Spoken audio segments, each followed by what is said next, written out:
Assalamualaikum warahmatullahi wabarakatuh.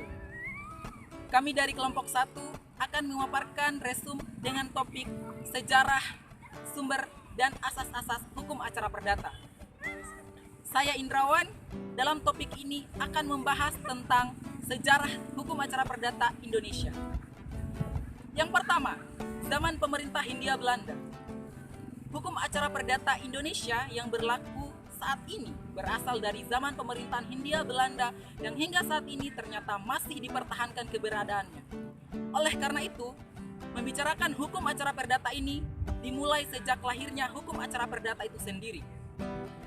Berbicara mengenai sejarah hukum acara perdata di Indonesia, tidak dapat terlepas dari membicarakan sejarah peradilan di Indonesia.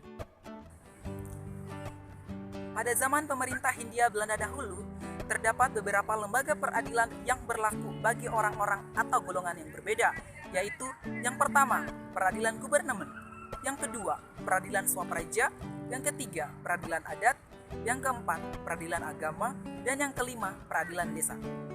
Selanjutnya, saya persilakan kepada Saudara Awaludin Hermanto untuk memaparkan materi selanjutnya. Terima kasih.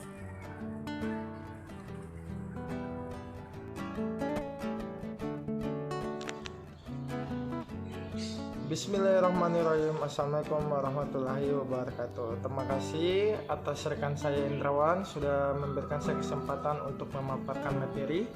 Langsung saja ke materinya. Yang saya bahas itu ada dua, peradilan gubernemen dan peradilan swapraja. Langsung saja saya ke materinya. Peradilan gubernemen terdiri atas dua lembaga peradilan.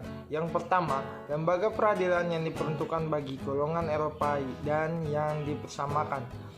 Terdiri atas Raad van Justice dan Residen Cigarettes sebagai pengadilan tingkat pertama atau hakim sehari-hari dan sebagai lembaga pengadilan tertinggi yang berkedudukan di Batavia, yang sekarangnya Jakarta. Yang kedua, lembaga peradilan yang diperuntukkan bagi golongan Bumiputra yang dilaksanakan oleh sebuah landrat sebagai pengadilan tingkat pertama didampingi oleh beberapa badan pengadilan untuk perkara-perkara kecil. Misalnya, pengadilan kabupaten, pengadilan distrik, dan beberapa lagi. Sedangkan tingkat banding dilaksanakan oleh Raad van Justice. Adapun yang dimaksud pengadilan kabupaten dan pengadilan distrik hanya menyelesaikan perkara-perkara kecil, yaitu perkara perdata yang tuntutannya di bawah nilai 100 gulden, menjadi wewenang dari kedua pengadilan tersebut untuk menyelesaikannya. Pengadilan swapraja. Pengadilan swapraja setelah diproklamasikan kemerdekaan Indonesia, pengadilan-pengadilan swapraja di Jawa, Madura, dan Sumatera dengan resmi dihapuskan oleh Undang-Undang Nomor 23 Tahun 1947. Kemudian dengan Undang-Undang Darurat Nomor 1 Tahun 1951 yang mulai berlaku pada 14 Januari 1951 dan menyusul penghapusan pengadilan swapraja di daerah-daerah lain, misalnya Sulawesi, Nusa Tenggara. Ukuran tentang kekuasaan peradilan swapraja terletak pada permasalahan apakah tergugat adalah seseorang kaula atau dalam Inggrisnya itu order hongkeriget dari swapraja di mana ia berada atau dari pemerintah pusat. Adapun mereka yang termasuk kaula, pemerintah pusat menurut pasal 7 ayat 3 dan 4 Peraturan Swapraja tahun 1938 adalah orang Eropa Timur asing, kecuali keturunan raja, pegawai-pegawai pemerintah pusat, dan buruh dari beberapa macam perusahaan. Sementara itu, orang-orang Indonesia asli yang bukan pegawai negeri dan bukan buruh semacam itu adalah kaula swapraja. Mungkin itu saja materi dari saya. Materi selanjutnya akan dilanjutkan oleh rekan saya. Saya persilakan untuk rekan saya. Terima kasih.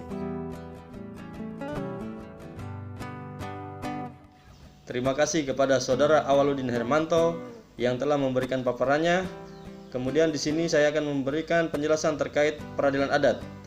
Peradilan adat hanya berada di daerah-daerah luar Jawa dan Madura. seperti zaman Hindia Belanda yang tercantum dalam pasal 130, kemungkinan bahwasanya di beberapa daerah di Indonesia ada peradilan adat. Pada zaman pemerintahan bala tentara Dai Nippon dan setelah Republik Indonesia merdeka, di beberapa daerah dari 13 keresidenan tersebut secara de facto pengadilan adat dihapuskan dan kekuasaan mengadili diserahkan kepada pengadilan negeri sesuai dengan pasal 1 ayat 2 Undang-Undang Darurat 1951. Kemudian, segala pengadilan swapraja dalam negara Sumatera Timur dahulu, residensi Kalimantan terdahulu, kecuali pengadilan agama, jika peradilan itu menurut hukum yang hidup merupakan satu bagian tersendiri dari peradilan swapraja. Kemudian, segala pengadilan adat kecuali pengadilan agama, jika peradilan itu merupakan hukum yang hidup, merupakan bagian tersendiri dari peradilan adat tersebut. Selanjutnya, peradilan adat hanya diperuntukkan untuk orang Indonesia asli. Maka dari itu, apabila dalam suatu perkara perdata tergugatnya bukan orang Indonesia asli, yang berwenang mengadili adalah pengadilan negeri. Terima kasih, sedikit pemaparan dari saya. Selanjutnya saya serahkan kepada Saudara Ibu Agustina Bali. Wassalamualaikum warahmatullahi wabarakatuh.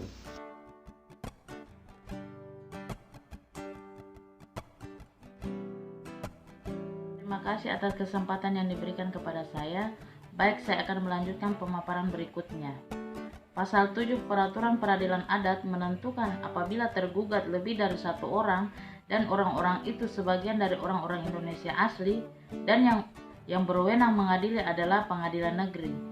Kecuali apabila salah satu dari orang-orang itu adalah penjamin dalam perjanjian utang piutang atau borok dan orang lainnya adalah peminjam.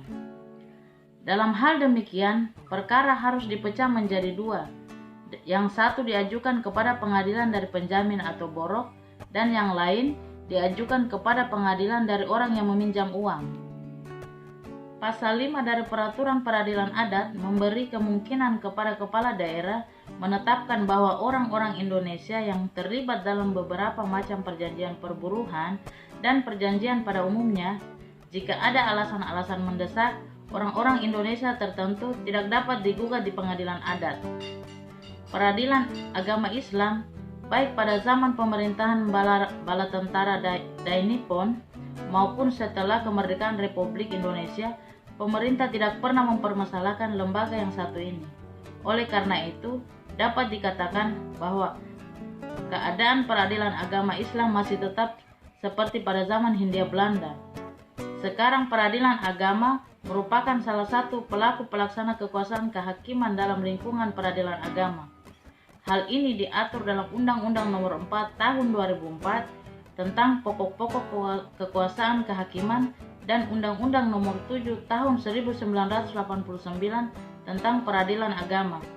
Demikian pemaparan singkat dari saya. Selanjutnya rekan saya akan melanjutkan. Sekian dan terima kasih.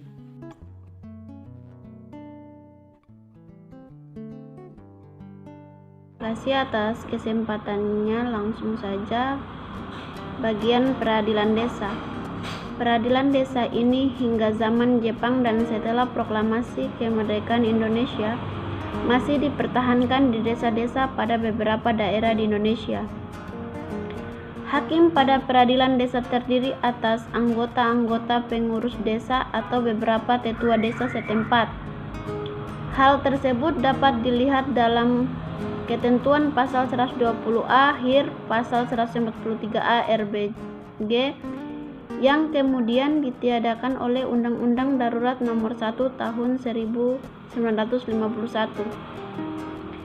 Hakim pada peradilan desa sebenarnya bukan hakim dalam arti kata sebenarnya, seperti hakim pengadilan negeri, pengadilan agama, dan sebagainya yang dapat diketahui dari ketentuan ayat 2 pasal 3A RO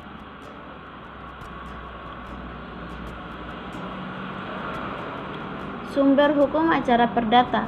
berdasarkan pasal 5 ayat 1 Undang-Undang Darurat Nomor 1 Tahun 1951, hukum acara perdata pada pengadilan negeri dilakukan dengan memperhatikan ketentuan Undang-Undang Darurat 1951 tersebut. Menurut peraturan-peraturan Republik Indonesia dahulu yang telah ada dan berlaku untuk pengadilan negeri dalam daerah Republik Indonesia.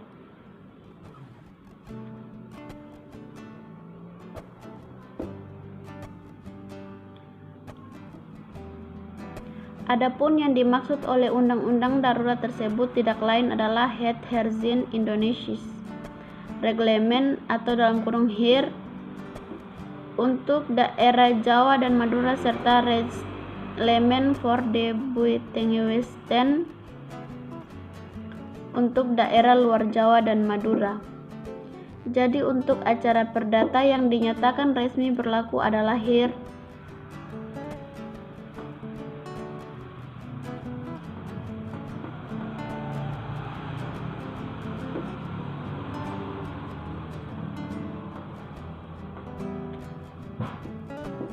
Hukum acara perdata dan selebihnya terdapat dalam BW atau Kitab Undang-Undang Hukum Dagang dan Peraturan Kepailitan. Undang-Undang Nomor 48 Tahun 2009 tidak boleh dilupakan. Oke, terima kasih ya atas kesempatan yang telah diberikan oleh rekan saya, Saudari Lastri. Mungkin langsung saja saya akan melanjutkan ya. Yang di sini adapun yang akan saya bahas yaitu adat kebiasaan hakim dalam memeriksa perkara. Wirjono Projonegoro 1975 berpendapat bahwa adat kebiasaan yang dianut oleh para hakim dalam melakukan pemeriksaan perkara perdata juga sebagai sumber dari hukum acara perdata. Adat kebiasaan yang tidak tertulis dari hakim dalam melakukan pemeriksaan itu akan beraneka ragam. Tidak mustahil adat kebiasaan seorang hakim berbeda, bahkan bertentangan dengan adat kebiasaan hakim yang lain dari pengadilan yang sama dalam melakukan pemeriksaan. Mengikat bahwa hukum acara perdata dimaksudkan untuk menjamin dilaksanakannya atau ditegakkannya hukum perdata material yang berarti mempertahankan tata hukum perdata pada asasnya hukum acara perdata secara mengikat dan memaksa. Secara itu, adat kebiasaan hakim dalam melakukan pemeriksaan perkara perdata yang tidak tertulis dalam melakukan pemeriksaan tidak akan menjamin kepastian hukum. Itu antara lain perjanjian internasional, perjanjian doktrin atau ilmu pengetahuan, dan instruksi dan surat edaran Mahkamah Agung. Mungkin itu saja yang dapat saya paparkan. Lebih dan kurangnya mohon dimaafkan. Saya akan serahkan kepada Saudara Rusman untuk melanjutkan. Terima kasih.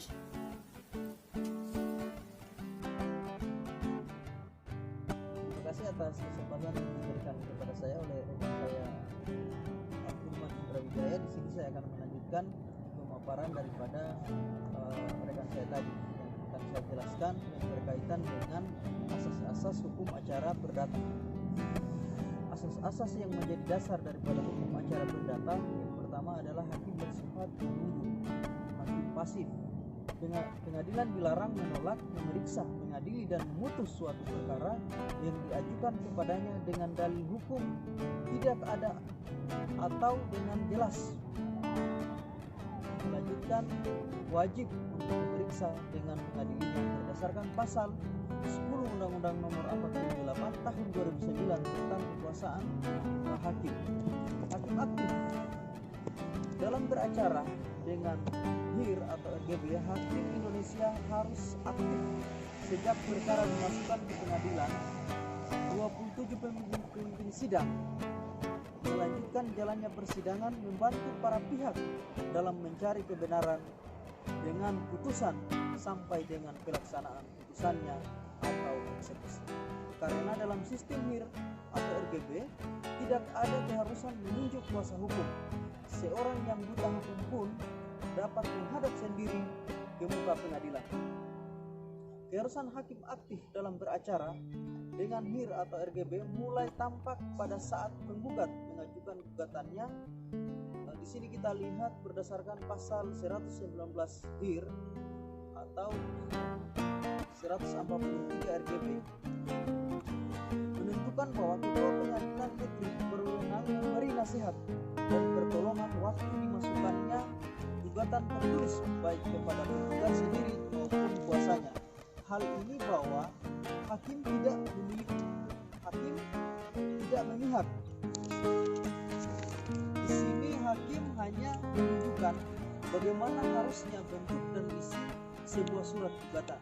Selain itu, dalam sidang pemeriksaan perkara, hakim memimpin jalannya sidang agar dapat tercapai pengadilan yang tertib dan lancar, sehingga 26 putusan Mahkamah Agung 20 Februari 1970 memberi nasihat dan pertolongan waktu dimasukkannya gugatan tertulis baik pada penggugat sendiri maupun pada kuasa hukumnya. Terima kasih, itu yang dapat saya jelaskan berkaitan dengan asas-asas hukum acara perdata. Saya tutup. Assalamualaikum warahmatullahi wabarakatuh.